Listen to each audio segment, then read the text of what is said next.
Yo, welcome back to the channel. So in my last video, I was talking about UFC 308 and who was the real BMF, Max Holloway or Ilia Topuria. And I think we all got the answer to that question. So if you haven't already, you can go ahead and check out those videos and let me know what you think. Now, in this video, we're going to talk about the exact opposite. We're not going to talk about the baddest man on the planet. We're going to talk about the saddest man on the planet. So over the weekend, boxing's biggest fight of the year wrapped up. And no, I am not talking about Muhammad Ali versus George Foreman. I'm not talking about Roy Jones Jr. versus Bernard Hopkins. I'm not even talking about Floyd Mayweather versus Manny Pacquiao. The fight that I'm talking about is the tragedy that happened between Jake Paul and Mike Tyson. Now, just to be honest, this fight happened in the middle of November, but it should have happened the 1st of April because they fooled everyone. This was supposed to be the most anticipated fight of the year. They've been doing the build-up for over 8 months. The fight actually got canceled and they had to reschedule. And they've been doing numerous press runs, numerous TV appearances saying how this was going to be the fight of the year. And quite frankly, it did not live up to the hype. Jake Paul said that he was going to destroy Mike Tyson. Mike Tyson said that he was going to kill Jake Paul. And quite frankly, neither of those things happened. Mike Tyson is a lot older and way more out of his prime than Jake Paul. And that's exactly what it looked like. It looked like Mike Tyson had just stepped out of the retirement home. It looked like Mike Tyson could not kill anything if he wanted to. And he was just trying to grab his last big paycheck in that boxing ring. Now, I do not know what we really expected. Mike Tyson looked exactly how we should have thought he was going to look. And Jake Paul did exactly what we thought he was going to do, which was get another paycheck, fight another fighter that was not in his same bracket as far as age, as far as weight, as far as skill, or anything like that. So Jake Paul does it again. Jake Paul is known for putting on these gimmicky fights, these influencer fights, these celebrity fights, and that's exactly what he did again.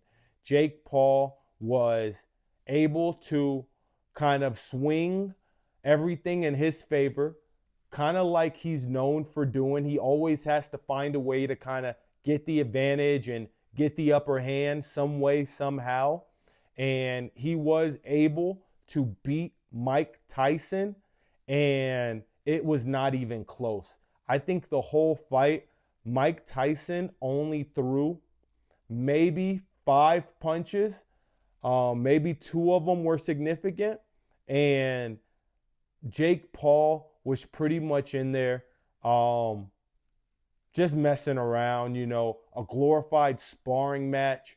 And, I think he respects Mike Tyson enough to where he didn't really want to, go for the knockout or anything like that. Even though that's what he said he was going to do, even though that's what he would have us all believe, that is not what happened. So the card, it was not really that great, but they did get a huge payday. I believe Jake Paul got around reportedly 40 million and Mike Tyson got about 20 million, which isn't bad, but I do think it's a little disrespectful to Mike. I do think that most people tuned in to see Mike Tyson fight. I do think he was the bigger draw than Jake Paul, but I do understand how all of this works with Jake doing most of the work with the promotion, with putting the card together, with the sponsors and things like that. So I do understand why he was able to make a bigger bag than Mike Tyson. But still, $20 million is not bad at all for, you know, fooling the whole boxing community. Like literally, this was the exact opposite of what people thought were going to happen. You had the people that were in the stands kind of booing at the end because they didn't necessarily feel like they got their money's worth. You had the people at home watching it really frustrated because Netflix could not handle the amount of people, I guess, that were watching it. They couldn't handle the bandwidth, and there was a lot of lagging, a lot of buffering, and a lot of people couldn't even really watch the fight. Now, the best fight on the card was the women, Katie Taylor versus Amanda Serrano. And a lot of people believe that that fight was actually it was a bad decision. They think that Amanda Serrano got robbed. She, in fact, landed more punches than Katie Taylor. And Katie Taylor got a point deduction in one of the rounds. And she still ended up winning somehow. Now, I think that the point of boxing is to kind of, stay away from your opponent and let those hands go to work and things like that. I do know that sometimes, the fighters can come up in the clinch and they can do some work like that. But literally, Amanda Serrano had a huge cut on her eye from Katie Taylor just swinging her head around recklessly. It looks like she was trying to box with her forehead. Like, I've never seen anything like that in my life. Amanda Serrano got a nasty cut, a gash over her eye. The fight could have been stopped, but I know that that's not how either of them wanted the fight to end, especially because this was already the rematch and they had already fought the first time. And so if this fight would have just ended due to like a doctor stoppage or something like that, I think they both would have been disappointed the most. But still, how the judges could really give that to Katie Taylor when she landed less punches than Amanda Serrano, and she's the one that caused the gash due to an illegal hit. I just don't see how that's possible. I don't see how she got the victory. I'm not the one to complain or be outraged or anything like that, but I do think that a lot of people were upset with that. A lot of people that were at the stadium, they were booing. They really didn't let Katie Taylor get her words off during her, her ring speech or her interview that she was doing. And when Amanda Serrano started talking, everybody was cheering, clapping for her, and showing her a lot of love and admiration. And especially on social media, a lot of people were saying that that fight needs to be ran back a third time so that we could really see who's the best without the illegal headbutts and without all of the other stuff that was going on in that fight. So that ended up being the best fight on the card. And that one, in my opinion, it does need to get run back because I do think it is an entertaining matchup. Now, the question is, what is next for Jake Paul? What's next for Mike Tyson? Now, after the fight, Jake Paul called out Conor McGregor as he's done in the past.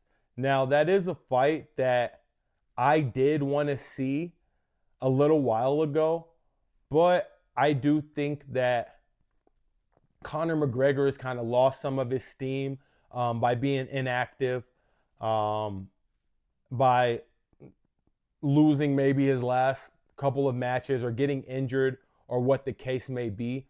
I still think Conor McGregor is a huge star, but unfortunately, he would have to maybe win a UFC fight or two to kind of get that star kind of buzz back behind his name, because Jake Paul has gone up against a lot of MMA guys and he's beat them. He went up against George Masvidal and he beat him. Or no, he went up against um, Nate Diaz and beat him, Ben Askren, and some names like that. I do think him and Masvidal would actually be a more competitive fight than Jake Paul and McGregor, just because we saw Masvidal's last boxing fight, and in my opinion, he didn't look that bad. Although it was kind of like his first boxing fight, it looked like he knew what he was doing. And he still kind of has a little bit more pop in his punch, unlike a Nate Diaz, who's really more of like a grappler and a submission guy at this point. So we'll see what's next for Jake Paul. I think he could maybe fight someone like Floyd Mayweather. I think that would actually be a good fight. I don't know how Floyd feels about that. I'm pretty sure everybody would pick Floyd to win that fight. And I don't think anybody thinks that, Floyd Mayweather is too past his prime, even though he's really not that active anymore and he just puts on exhibitions. But even in the exhibition events that he does do, he still looks very polished, very sharp. The only thing is, I think that there is a little bit of maybe a height difference, maybe a little weight difference. Jake Paul might be a little bit of a bigger fighter, but I do know that there is a little bit of beef between those two, because when Floyd Mayweather was fighting Logan Paul, Jake Paul's brother, Floyd and Jake did get into it a little bit when Jake Paul stole his hat. And then Floyd Mayweather pretty much went after Jake Paul and tried to kill him backstage. Had all of his security, all of his goons going after him, and really got in a fight with Jake Paul's team. So I think that would actually be the most logical next fight for Jake Paul.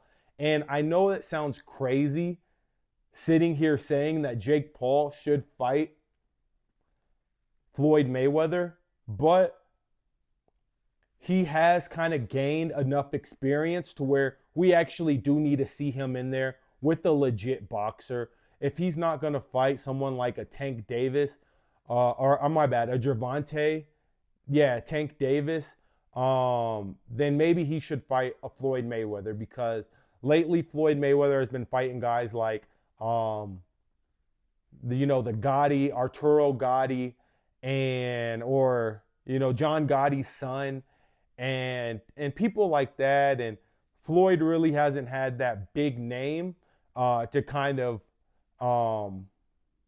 get the fans back interested again. The last big fight that he did was probably the fight that he had with Conor McGregor. And since we don't want to see Conor McGregor get in the ring with Jake Paul, I think it would actually make sense for him to get in the ring with Floyd Mayweather. So we'll see how that goes. We'll see what's next for Jake Paul. He did say he wants to do MMA, and I think that's cool and everything, but I don't think that's something that people would really want to see, especially if it's in the PFL. I know that Dana White would never let him come to the UFC. So we'll kind of see how that goes. And as far as Mike Tyson is concerned, I think we all agree that Mike Tyson should hang it up, just based off of his performance alone. If he did do a little better in that fight, I think that we might be able to justify seeing him fight one more time against maybe someone, his age, or maybe another former legend, kind of like when he fought Roy Jones Jr. during the pandemic.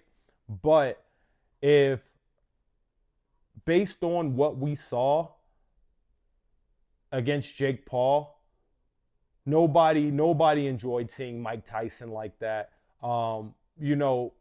He could barely get off a punch. He doesn't have the same speed. His brain shouldn't be absorbing hits like that anymore. And no matter who he's going to face, I just don't think it's a good idea for him to get back into the ring. He got his money. Maybe he can move into something as far as promoting, or just stick to doing his podcast and all of the different brands that he has. So, as much as we love to watch Mike Tyson, as much as we support him and we really did want him to win, I don't think it's worth his health or, worth seeing another performance like that, especially, if people are going to have to pay to go watch him perform. I just don't think anybody's going to be really down to do that after his last performance. So we'll see what happens. We know Jake Paul will definitely get back in the ring again. Hopefully it's against someone like that is in his bracket as far as height and age and weight and all that stuff, to where he doesn't have to kind of find some sort of way to gain an advantage. So Floyd Mayweather would be my next option, because we've never seen Floyd Mayweather lose undefeated, and Jake Paul does kind of keep finding a way to win these fights. So something has to give at some point. Either Jake Paul's just going to keep running the table and making his opponents look bad, or believing that they have a chance, or paying them enough money to lose, or Floyd Mayweather's going to get in there and really just do us all a favor and put Jake Paul out of his misery, kind of show him what a real boxer looks like, and kind of just, give the fans something that they can actually look forward to. So that's all I got. You guys let me know what you think. Do you think that this fight lived up to the hype? Do you think it was a big scam, a money grab? Did they know that this was going to happen from the beginning and they were just talking a big talk? Let me know what you guys think, and I'll see you guys on the next video. All right. Deuces.